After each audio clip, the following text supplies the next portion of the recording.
Christianity is under attack and it's the only thing that is like allowed to be dissected or ridiculed or whatever, but obviously that's not true. Churches are literal authoritarian structure. All the power sits in a select few hands. So about 890 billion with a B flushes into the Christian sector every year by individual donors.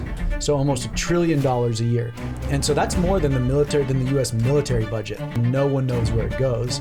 And all of that money comes in the name of salvation. And I've got 7 jets. Everything I'm wearing is designer, and I'm worth $1 billion as a pastor. That is wild.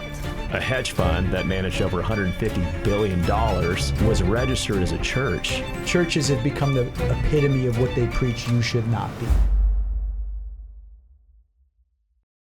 Welcome to the podcast, gentlemen. Thank you so much for coming to North Carolina. It's awesome to be here. I'm really excited. Yeah, thanks for having us. I don't even know where to begin, except for like you guys must be really brave for taking on this topic, because I have been doing nothing but like a deep dive for the last 48 hours. And what I'm seeing is kind of scary. And then I see that your TikTok got deleted, which is so weird because I was following and watching everything and nothing that you were posting was against terms of service. Mm-hmm. Like someone obviously knew someone and got your account taken down. Mm-hmm. That's really the only thing that I feel justified we got permanently banned. And that, we met you through TikTok. Mm-hmm. And we got permanently banned, and like when you say the terms and conditions, the very first flag we got, we posted, put a poll out there, and we said, who's worse at managing money, the government or the religious institutions? And we got a notice and flagged for alcohol and drugs. And obviously, it's like fair. None of those are met. Yeah. I'd say, Nate, which one was the funniest one? Was it like the unoriginal video? Oh yeah, like I've been making films and TV shows for 20 years, and all of our content is custom. Like we go out and we film it. We have 2 investigation teams that we work with, and one of our videos that we produced got flagged for unoriginal content. And we were looking at it and we're like, every single bit of content in this video is original, but they flagged it as unoriginal and removed it. I think they removed it. Yeah. And so from day one on TikTok, we were under someone's microscope. And then ironically, when that ban happened, I was driving to Zion, and I was just refreshing TikTok as I was driving, being safe, and it just wouldn't refresh. And I'm like, no way. So I went over to my personal, and my personal disappeared too. I had 73 followers on my personal account. I'd only ever posted 2 things. And so that's what's wild is they whacked our main religion business account, but then they went and they took out our personal accounts as well that had nothing to do with the religion business. And so I've talked to a few people that are pretty in the know, and they both think someone made a call to TikTok and was like, you need to just get this conversation off your platform. Mm-hmm. And so, within an hour, they axed 3 of our channels. And like whatever time we're in, there are sensitive, like big punch words. So hate speech is a big thing with all the social media platforms.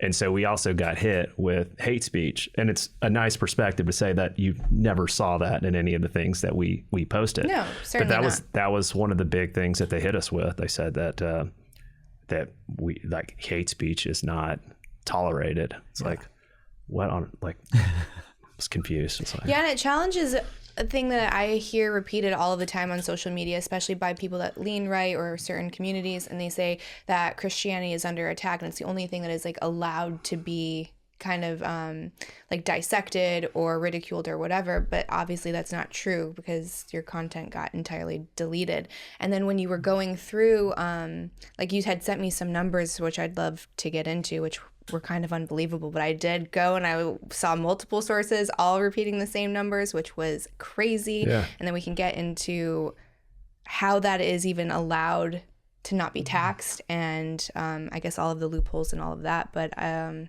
guess do you have the numbers, or do you want me to repeat them because I wrote them down? No, you want to go? Oh, they're baked into my head. What? Let's what go. Numbers? Where do you want to start? I guess let's start with the industry itself, like the Christian church itself, and how much money that's bringing in. I guess it's kind of estimated because they're not required to disclose it, which is crazy. Yeah, but so when you look at the show's called The Religion Business, and it looks at the business of religion in America. And it's not just looking at Christianity.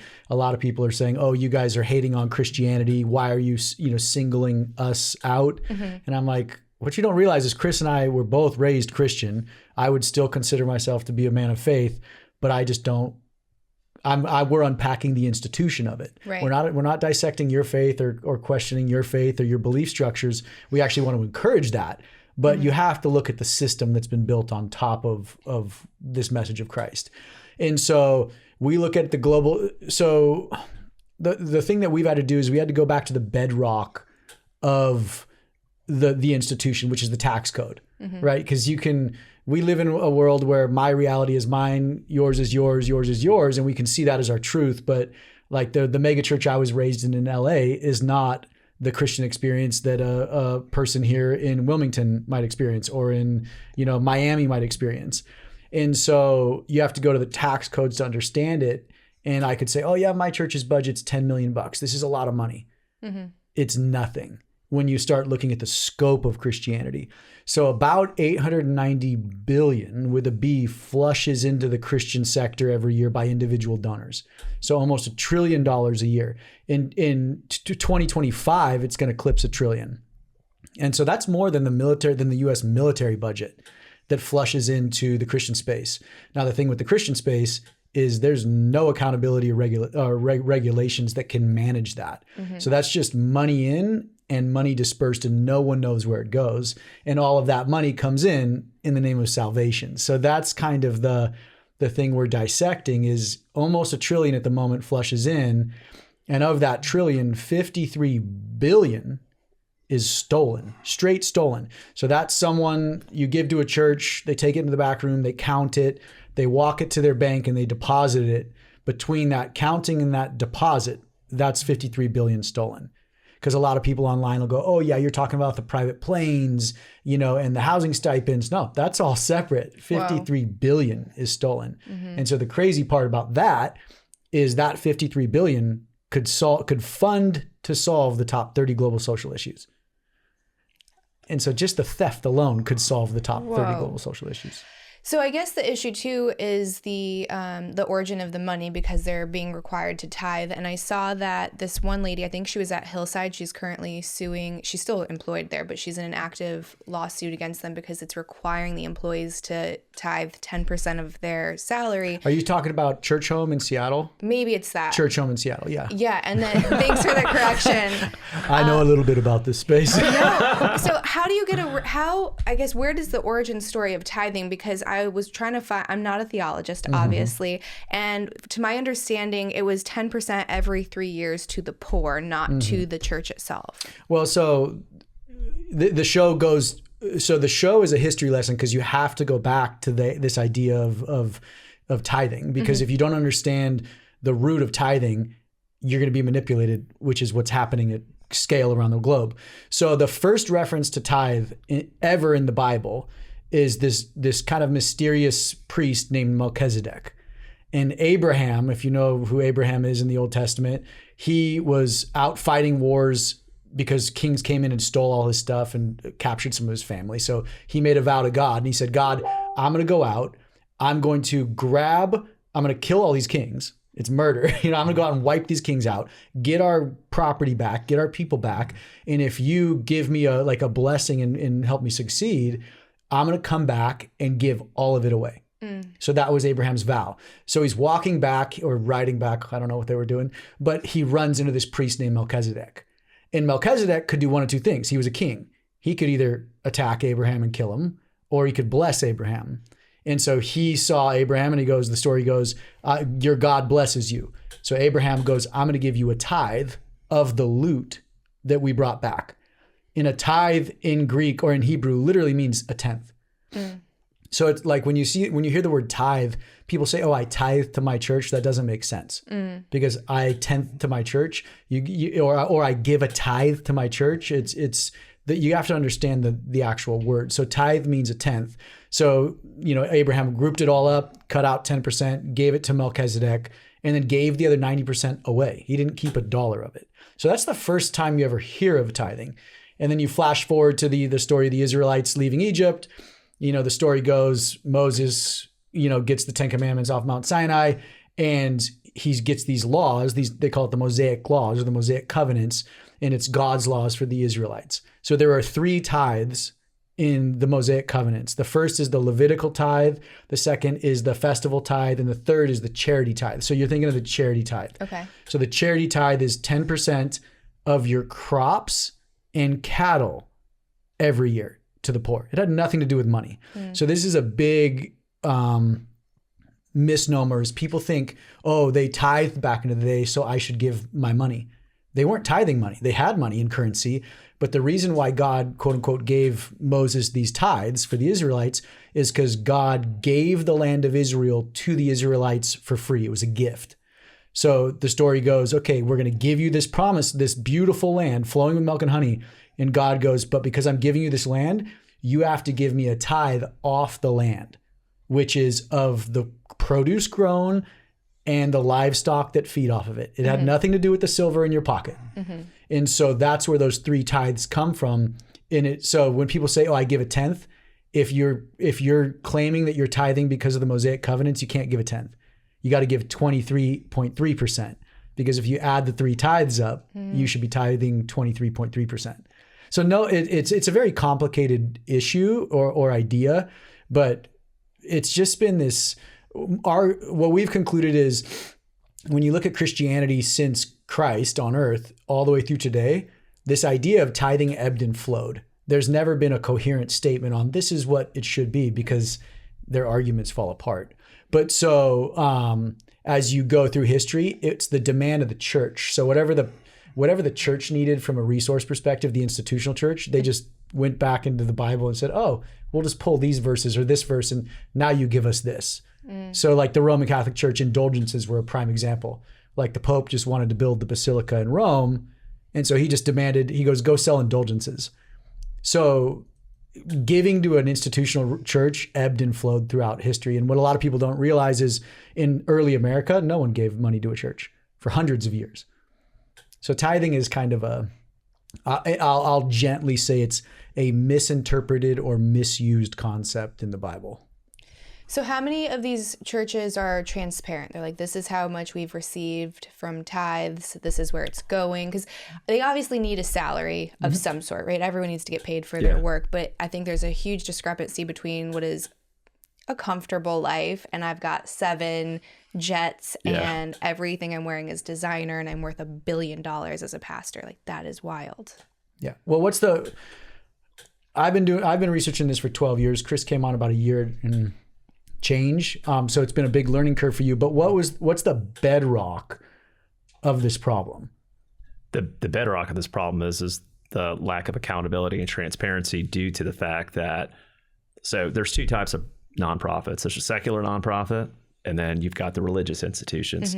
The secular nonprofits have to report on a Form 990. You got the revenues, their assets, their liabilities, the top salaries and such. On the religious institution side, they don't have to do that. So often, like, there's just zero transparency in the system for that. So humans will human. Like, they're just like, they say avarice is the root of all evil, and like, you get sucked into this system, and you have an obligation, a moral obligation, to report things to your congregation. But oftentimes, not all, some are very transparent, but oftentimes you'll just see the pie chart flash, and then they'll say, hey, the pastor makes $100,000 a year.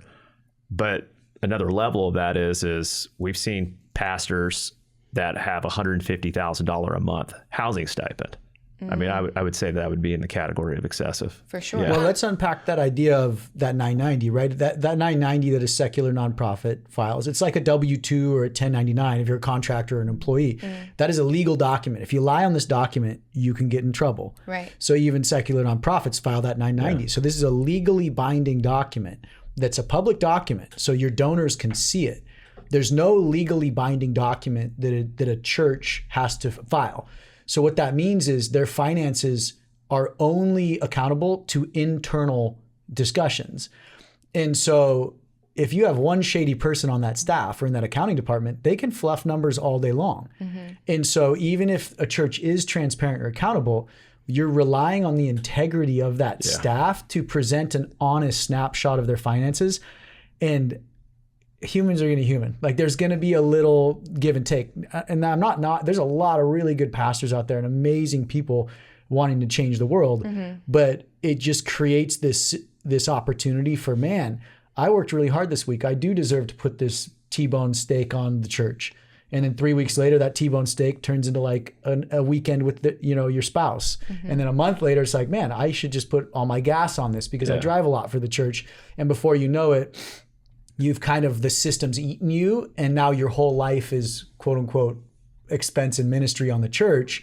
And then because there's no legal document and there's no line itemizations on expenses, you can just scrape it all into, we're doing ministry for the church. And that's kind of what we've seen is people just get eaten up by the model, if that makes sense. Humans can't grow and thrive without accountability. None of us can. I can't. You like we just can't. It's interesting. One thing that we've seen, Candice, is that churches, so they fall in that bucket of not having to file a 990. They'll scoop up other nonprofits and then they'll convert those to churches. So then all of a sudden it loses its transparency. I mean, one of the wildest things I would say that you've seen. So for Nathan's been working on this for over a decade. I came into this to partner up with him on it, and coming in from the outside in, coming from like the capitalist type world, this concept of like having aha moments. So an aha moment for me was when a hedge fund that managed over $150 billion was registered as a church. Whoa. You know what we can do with $150 billion? It's a lot. And it's registered as a church. Just absolutely mind-blowing. So are there requirements to be registered as a church? And I think where this is important is you see a lot of new age religion kind of re-emerging or emerging, and they're kind of doing what I saw, I think when it's in the Christian category, what is it? It's called like prosperity gospel, and you see that with like the whole like abundance and the secret and that kind of stuff. So there's a lot of parallels there. So what is the requirement? Can I say that I am a devout follower of the secret and pop up a church and now I don't have to report anything, or how does that work? So I got to sit down with the former chief counsel to the IRS in Washington, D.C. on religious tax exemption. So you're talking about the head lawyer in the U.S. that understands the entire religious sector. Like this is the smartest guy in the U.S. on this topic. And he goes, Nathan, we cannot define a church. Because of separation of church and state in the U.S., we cannot put a definition on paper. And so that's why you have the Church of Weed and the Church of the Sun and the church. You could start a church for the Church of the Lizard Gods. Like the IRS and the federal government cannot tell you what you can and can't worship. So this is the rabbit hole. The rabbit hole is so deep. So you're like, okay, if you can't define a church, how do you classify a religious organization? And they have something called the 14-point checklist. It's 14 items that if you just check off some of them, you are a church. And those are... You don't have to meet all 14. You don't have to meet all 14. Nope. And then there's something that's more recently been called, it's called the associational test, mainly because I think I know the IRS doesn't have enough staff to actually oversee all these churches. And you made a great point earlier about Christians love a good persecution story. Like they're always feeling like they're being persecuted. And so the IRS is very gentle with that. Like I'm very impressed with the IRS actually, because I was raised Republican, gun-toting, like Christian, non-denominational Christian, and I was always super, the IRS is out to get everybody. But I sit with these guys and gals, and I'm like, they're actually good people for the most part, and they want to protect religious freedom in the U.S. So it was very reassuring for me to see that. But since they can't define a church, they have to rely on the associational test or the 14-point checklist. And if you look at both of them, it's basically you need to come together to worship at least once a month under a unified creed in a physical building, and there needs to be leadership at the top. If you check those 4 boxes, you're a church. So technically in the studio, this is our building.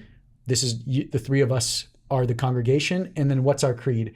I want to worship Candice's podcast. So we're the Church of Candice podcast.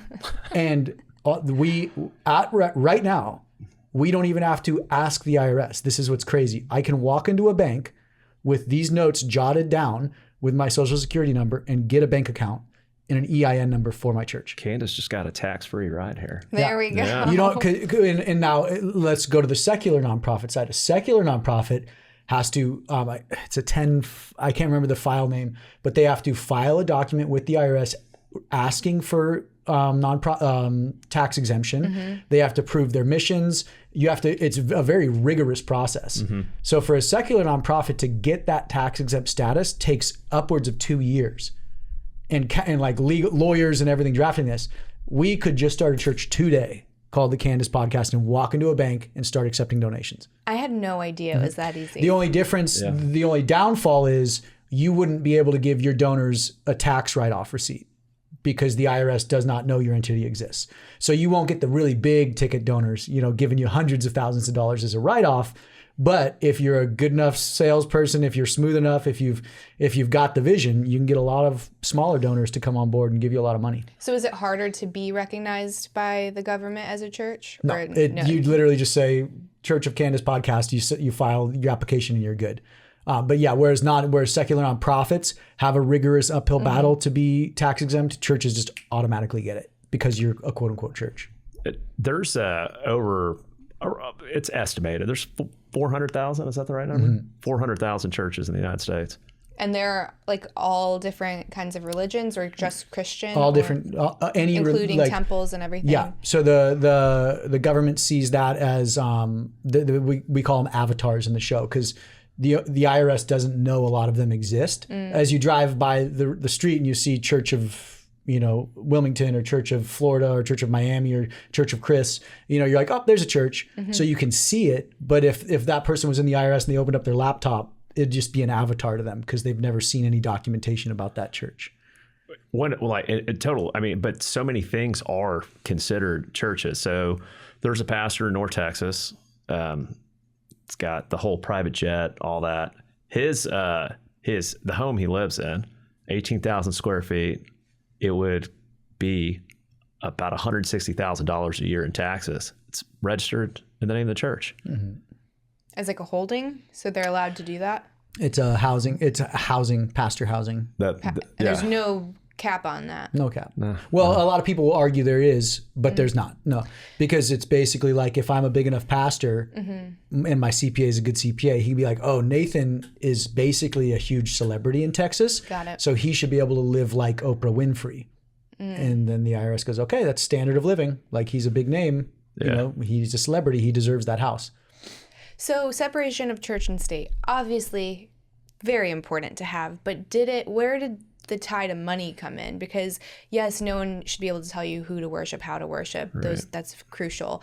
But it didn't mean to have a hedge fund of 150 was it billion? 150 billion, yeah. Right, when it's $100 million can swing a company one way or another. Yeah. So if you're not making that filing and saying, I saw this one church, I don't know which one it was, but they basically, in order to skip filing, what is it called? I wrote it down. It's like a 13F filing, which is if you have over $100 million, you have to disclose that because you can swing a company. So they created like 20 different shell companies. The Church of Jesus Christ of Latter-day Saints. Was that what it was? Yeah. Crazy. Yeah. So I don't think that that's what anyone meant when they said separation of church and state. Correct. Yeah. You got to go all the way back to the founding of America, right? And what I'm going to get political here because this really grinds my gears, but you have certain people saying America's inherently a Christian nation. And sure, the founding fathers used biblical principles of equality and, life, liberty, and the pursuit of happiness that's baked into our Constitution.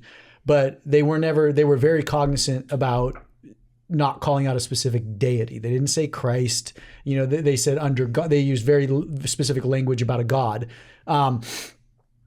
But when you look at the early church, the early America, the denominational structures were killing each other. Quakers were getting their tongues bored out. They were being burned at the stake in early America because, quote unquote, the Protestants and Baptists in particular were like, this is our country. And so they were killing other Christians. And so America people don't realize, was about to go down a very dangerous road before it was even founded. And so a guy named Roger Williams created a plantation called Providence in Rhode Island. And Providence was a safe haven for anybody that wanted to like practice their own religion. And he was very, very focused on America being a country with freedom of religion and freedom from religion, because he saw what was happening. He's like, these amazing Quakers are being burned at the stake alive because their theology is different than yours. And so the early founding of America is very interesting in that regard. But so you have separation of church and state. Churches were actually some of the first institutions to collect taxes, because in early America, there was no tax structure or government structure. And so people trusted the church. So they're like, hey, our church can collect taxes and disperse money better than John Smith down the street, you know? And so, but as everybody pushed west, there was no physical church to go worship in. You carried your King James Bible in your, covered wagons, and you pushed across the plains and you'd read it, and you'd read to a group of people, and no one was collecting money. There was no overhead, so to speak. And then once America fully gets settled, institutional churches start popping up. And so really until the Civil War, no churches really asked for money. Tithing disappeared in America. Like you look through the literature and there's very few references on any Christian churches like demanding money or referencing the tithes that we talked about in the Old Testament. But then the Civil War happens, everybody's poor, and these churches are like, dude, we're out of money. Like no one's giving us anything anymore. What do we do? And so they opened up the Bible, and unfortunately they went back to the Mosaic laws, and someone was like, hey, this says to give me 10%. And so boom, after the Civil War, tithing spikes in America again, and it's never throttled off again. And so when you look at the religious organizations in the nonprofit sector, though, it wasn't until 1913 that it was actually defined. And so Congress passed income tax in 1913, and they defined the nonprofit sector. Back then, there was about 12,000 of them. And this is a big part of the show. Those 12,000 organizations were secular nonprofits and churches. And they were working in local communities, really caring for the local people. And so Congress said, man, these organizations need to be protected because they're helping the needy, the poor, everything we can't do in these small communities, they're doing. So they should not pay taxes. So it's 1913, there's 12,000 of them. It's called social capital. The churches and nonprofits are building social capital in these small communities. So, okay, flash forward 110 years or 111 years, there's now 1.8 million nonprofits, and I don't want to say very few of them, the majority of them don't focus on their local community anymore. They don't care about social capital. They're looking global. So big pastors and churches are looking global. Big nonprofits are, we're doing such good work, all the way in Africa, so you'll never see what we're doing. But as the local community deteriorates and that social capital here deteriorates, these nonprofits and churches are still leveraging laws from 111 years ago. If that makes sense. So the system and legal structure hasn't caught up. And so so now with technology, really smart businessmen and women just move in, and they're abusing loopholes and abusing just archaic laws and legal structures. So do you think that there should be a requirement that a certain amount, that it's transparent, everything is reported and just crystal clear for not only the people that are going to the church, but to the government itself, and that a certain amount has to go and be infused into the local community? Or is that like a breach of that separation? No, that's a great question. I think when we were looking at this from a solution standpoint, we asked ourselves, all right, because that was one of the big things when he and I agreed to do this together, was that we are going to be unpacking large history. We're going to be exposing a lot of issues and loopholes, but we're going to engage with the community to come up with a solution. We're not just going to like create a storm and not do something about it. So we're working on a solution, and looking at the solution, it's how can we find solutions to all these loopholes that we see that does not bring the government into it, because they will screw it up. And it's like, I mean, they can't manage $5 trillion, like, let alone get their hands on more money to do the things they continue to do with it.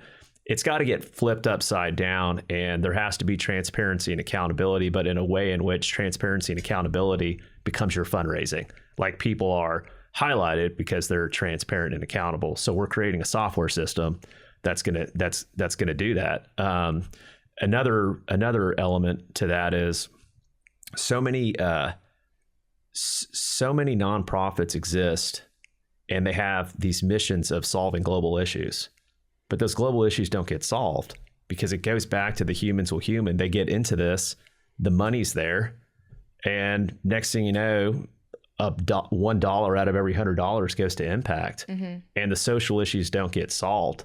So until we actually put the power back into the donor's hands and the donor's able to make an educated decision, to me, that is the foundational way to solve this, to actually know where your money's going, to actually be aligned morally. And, everyone has different passions. So actually be able to engage with the nonprofits, because there's a massive communication breakdown. You donate your money, and it's like, oh, I just want to make sure I get and this is human, right? Like, I want to make sure I get the form to turn into the IRS and count it as a write-off, right? And statistically speaking, only 3% of people who donate actually follow up with a nonprofit to see where the money goes. And so it shouldn't have to be let's go follow up. The data should be there for you in a very convenient way, the same way you get your news and information on your phone. Well, I think one thing that we're really passionate about is we're not here to present solutions that we think the nonprofit needs to focus on the local social issues, or we think X, Y, and Z. We're here just to expose the loopholes, and then, like Chris said, provide a tangible solution. But all we care about is educating the donors.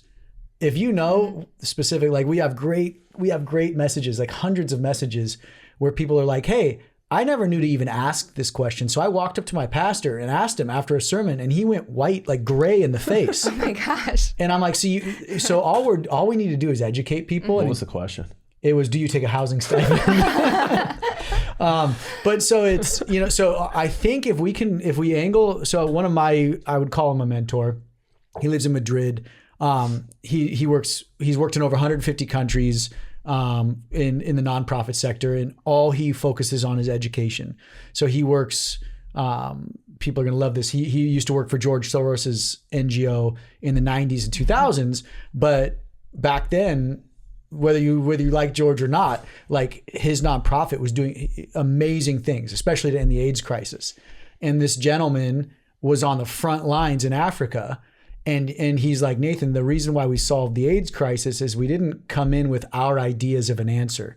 We went in and we saw who was actually helping these poor, sick people, sometimes infants, with AIDS. And we realized it's these caregivers that we need to educate, no one else.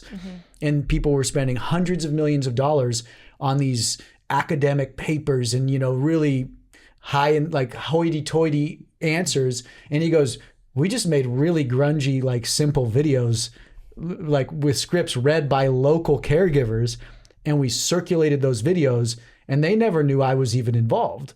But we just educated people where they were at. And that's what was really the way we solved the AIDS crisis, was through local on the ground education. So that's our goal with the show. We want to locally educate the donor, because then they're going to stick it to the man upstairs, for lack of a better term, and say, you know what? I don't need to tithe. Your answer to why I should give you 10% doesn't actually add up. I should be a generous giver, but I'm going to give it over here where, that single mother who's struggling is going to benefit from this, or that homeless vet, or, there's a long list of, or, the kids dying of tuberculosis and malaria in Africa. That's where I want my donor dollars to go. And so if we educate properly, people are going to, when we educate properly and we give them a helpful tool, they're going to know how to solve the problems. We don't need to tell people how to solve it. So we were talking earlier about the $890 billion number. So that's globally in Christianity. And then another 530 plus billion in the US is donated to secular nonprofits. So you're 1.4 plus trillion. Plus the 5 trillion the U.S. manages, and we have all these social issues that aren't being resolved. There's no reason why people should be dying of tuberculosis and malaria. There's no reason why kids should be starving. So why haven't we solved these issues? And that's I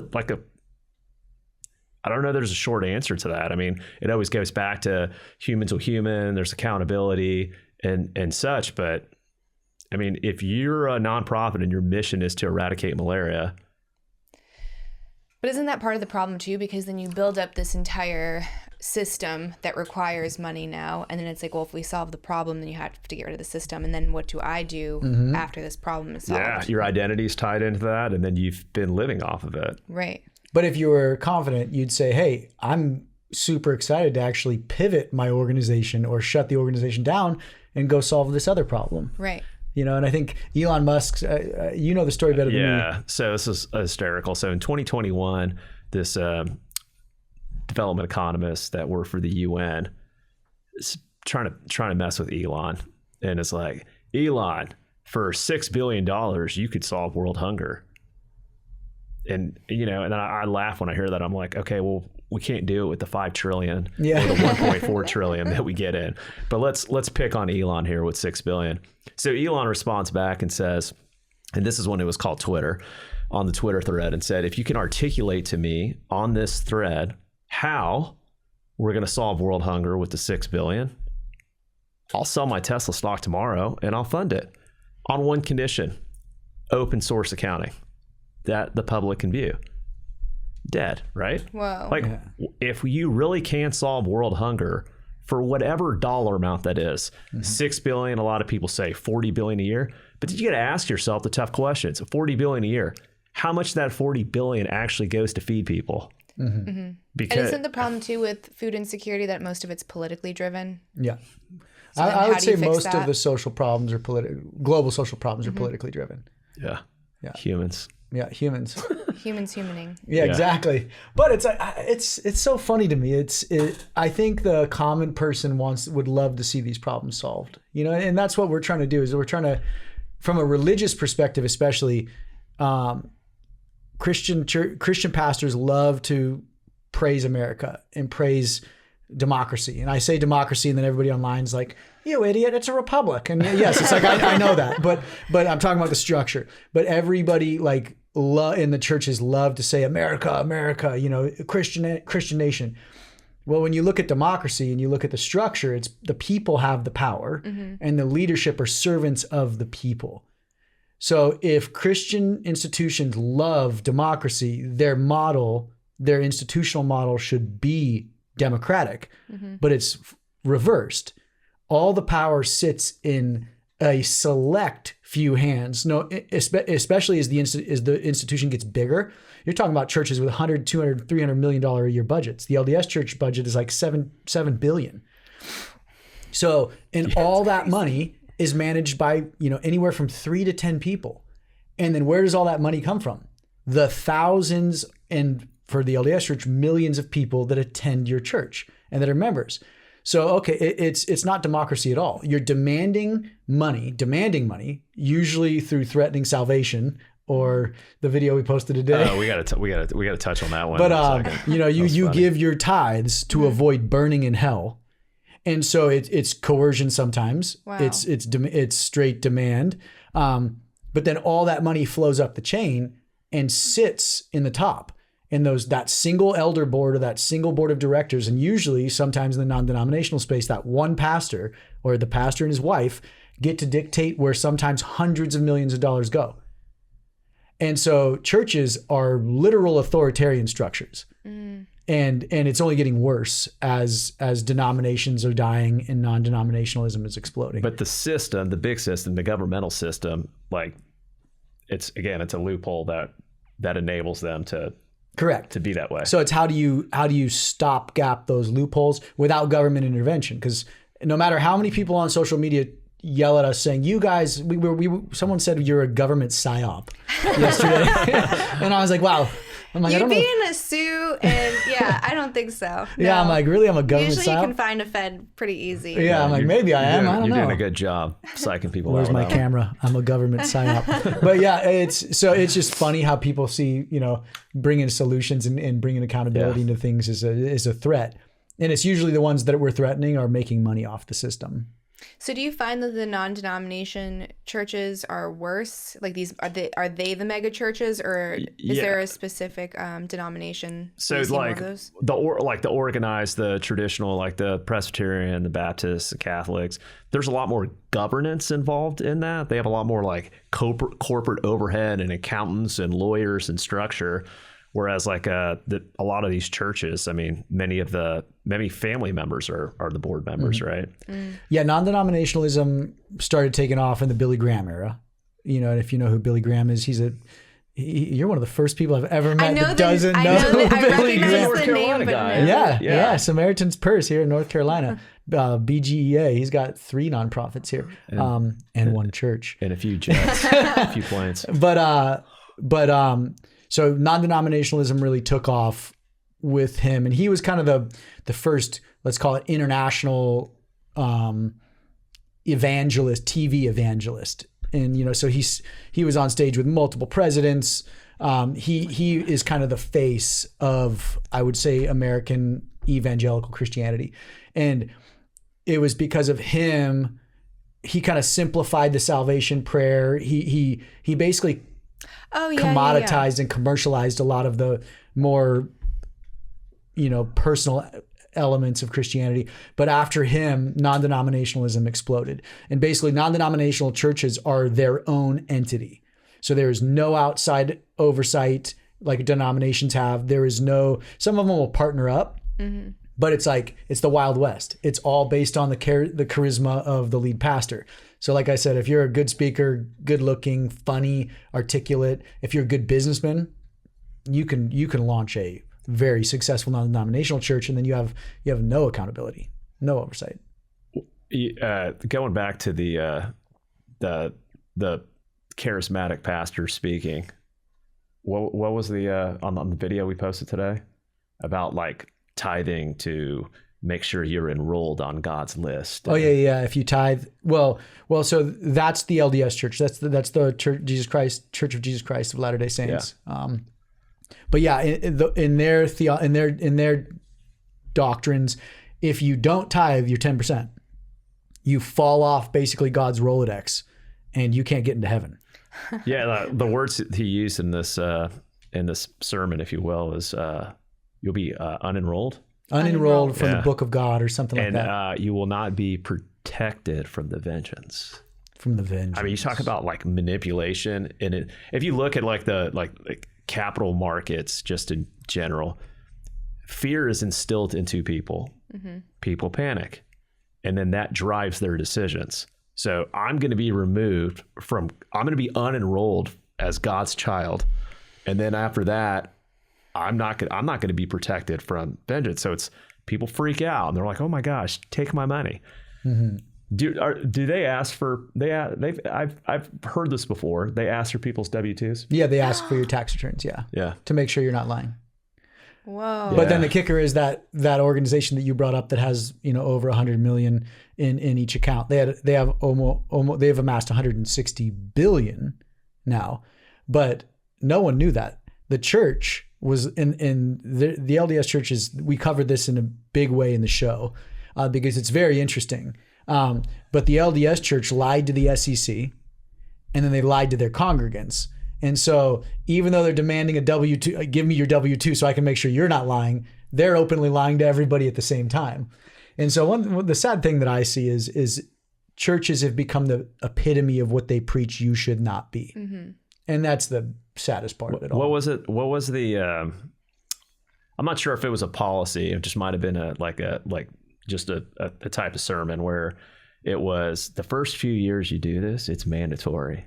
And then after that, it becomes a gift. Yeah, you realize that you want to give us your money. It's painful at first, but then you really start liking giving to us. Yeah, I saw a bunch of clips where they're like, if you are accustomed to $10, try 20. Yeah. What about 80? How about 100? Make yourself feel it. And you're like, what if that person can't feed their kids and you're guilting them because you're giving them false promises of a guaranteed abundance that if you sow this seed of $100, you're going to get $2,500. And this one pastor was saying, like they were doing reviews basically from these these tithes or these planting of the seeds. And like, how do you know that they didn't just like make that up and like, For Tammy sure. from Ohio, she did this and you can too. I don't know. I feel like it's the same thing. And I get picked on all the time when people say, they ask me what my, I guess, faith is. And I just say spiritual. They're like, oh, make it up as you go. I was like, I don't know that this other thing is a lot better. I'm not sure. There's a lot of parallels. And I think when it comes to like labeling yourself spiritual, it's like I hold myself accountable, and I'm certainly not like amassing all of this wealth and manipulating people and all of like, I don't know. I think I'm doing pretty good with my label. Well, so that's an interesting concept, because Christianity's like plummeting in the U.S. And but at the same time, spirituality is pacing it. And so people aren't losing this idea of faith or spirituality. They're just over the institutions. And this is what's so backwards to me is when I talk to like big pastors or even online, I'm like, do you guys not see that it's your model that might be the problem? Yeah. Like maybe take a slice of humble pie, read about humility in your Bible, and then sit down and be like, have we missed the mark? Are we doing something wrong? Because everybody's leaving us, but their faith and spirituality isn't leaving them. So maybe it's us. And I'm reading this great book, In the Year of Our Lord, by Sinclair Ferguson. He's this, I think, Scottish theologian, but he comes out and says it in his book. He goes, Christianity does not lose its members because of outside pressures. It loses its members because of like literally missing the mark and shifting their mission away from Christ and living a Christ-centered life. Because Christ is an awesome dude. Like you read about him and you're like, this guy was cool. Yeah. Like he cared for everybody, and helped. He was focused on the poor, the widowed, like the injured, what do you have? The guys with the sores back in the day. Leprosy. Yeah. He cared just about the people that were hurting. Like I want to hang out with him. But then you look at the church and you go, ooh, you don't look anything like that guy. And so the church is just eating itself from the inside out. A really good point made me think about this. So one of the elements that we're doing is building a community where people can have healthy discussions about this. And we've had thousands of people reach out to us, and some is pretty heartbreaking. This one gentleman reached out to us, and he left the church very frustrated. His grandma tithed her 10% her entire career. Then she stops working. She gets sick, cancer. The institution, the church, was not there to help her, but she gave 10% her entire working career, and then gets sick. And that's just like, when you hear that kind of stuff, it's heartbreaking, because who's going to take care of people in that situation? Everyone kind of like points at the government. And the government's pointing to these nonprofits, which, to your point, was this whole thing started because they were embedded in the community, helping the community. And then if you look at like all these problems overseas in the government. So when I lived in North Carolina, I was at the JFK Special Warfare Center, I was at Fort Bragg, and the Army Special Operations School for Civil Affairs. And we would do, look at all the budget, all the line items. We'd go into all these different parts of the world to win hearts and minds over. And we're spending all this money, and a lot of it is on like helping them out with some of their social issues. And you look at that and you're like, really, the government's, I think that this would be a great place for nonprofits to solve. But we get a lot of the like, oh, in the community, it's the nonprofits, that's why we created them. No, it's the government. It's the government's job to take care of that. And then meanwhile, you have all these people, you have all the resources in the world, but you have all these innocent people dying for what? It's sad. Yeah. What's interesting to me, though, is that some of them are like brazenly open about how they're spending their money. Like the one guy, Copeland? Yeah, Kenneth. Which is crazy. Like maybe this is me being judgmental, but when I first discovered this man and started watching his interviews, I'm like, what do you think of the eyes? The eyes. Yeah. And you say it's the window to the soul, and I'm like, I'm not comfortable. I'm just not comfortable. And then when he gets agitated, the thing that kind of takes him over, I'm like, if you don't say that that's a possession, I don't know what is. Yeah. And he's like, well, Jesus wanted me to have Tyler Perry's jet because there are demons on these metal tubes. And he's okay with just saying that and being recorded. And people are like, yeah, he's great. I don't doubt him at all. What did he say? You guess? It wears on you. Can you guess what he did before becoming a pastor? No. He was a musician in LA.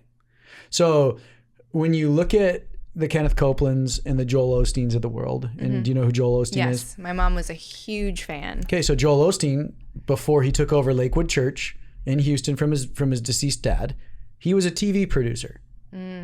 So you look at these big charismatic pastor celebrity characters, and before they were pastors, most of them had a career in entertainment. And so especially Joel Osteen, like what did he turn Lakewood into? A TV station. Like it's not rocket science. And then he goes, oh, God blessed me. I'm like, no, you were just a talented TV producer who then got a built-in revenue stream from your dad's following. So you inherited this massive, donation pool, and then you just monetized it. Like you're a genius, but God, like, I don't think God blessed you, bro. You just figured out the business model. And then, but the kicker is you can say God blessed me. And that's a big thing too, is this idea of blessing in the Bible. So just like tithing's been abused, this idea of blessing, because Americans, for most Americans, they would, what if I blessed you, what should I do? Oh, give me money. It's all, we're a consumer and we're a consumption-based country. We are obsessed with wealth and celebrity. So naturally, if the Bible says the word blessing, it means wealth and celebrity. That's not what it meant when that verse was written 3,000 years ago. Yeah, I saw on your reading list you had the consumer instinct with Gad Sad. Yeah. I was like, our reading list is so similar. Yeah, Gad. I was talking to Gad for the show. Gad, I hope you're listening because he might be. Gad, I hope you're listening because as soon as I told him what I could pay him, he just never responded. You money-driven. Speaking of Joel, he took quite a hit. Do you remember when Hurricane Harvey hit Houston? Are you familiar with that? Like, I couldn't believe it, and I was sure. So I was absolutely certain that he was going to lose everything because of this miscalculation. So you have all of these displaced people because of the hurricane, and he's like, I can't let him in. Just redid the carpets. Yeah. I'm like, excuse me, what are you talking about? And then there was this guy, I think his name Mattress was Mac. Right. Yeah. And he's like, I'm going to show up. I'm going to feed you. I'm going to provide furniture. Like, what do you need? In his furniture store, his products that he sells at a for-profit, I'm going to let you come in here and use that. Unbelievable. Well, so that's a big note. So someone on a recent post that we did, because we were talking about the real estate loopholes, and now the LDS Church is the largest private landowner now in Illinois and Florida. Wow. And so you're like, well, you're the biggest private landowner in 2 states of America, and they don't pay property tax on that property. So the 3 of us pay property tax every year to the government. But where I'm going with that is this guy was like, well, religious organizations and nonprofits do way more good than the for-profit sector in regards to helping people.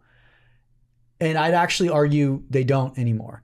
Like for-profit companies like Patagonia and Cotopaxi, like they've become B Corps. Right, exactly. And it's like for-profit companies who are technically like the scourge of capitalism are doing more now in giving the majority of their profits back to their beneficiary. And then, but even then, you look at for-profit companies and the way they're trying to raise up minority voices and they're trying to do things in their community. It's like, whether you agree with their moves or not, they're at least activating in their social communities again. Nonprofits and churches have just, for at least big churches, let me rephrase that. Nonprofits and like the mega churches, content-focused churches don't care about their local community anymore. That's a very bold statement to make, but they really don't. And it's the small community or the small community-driven churches.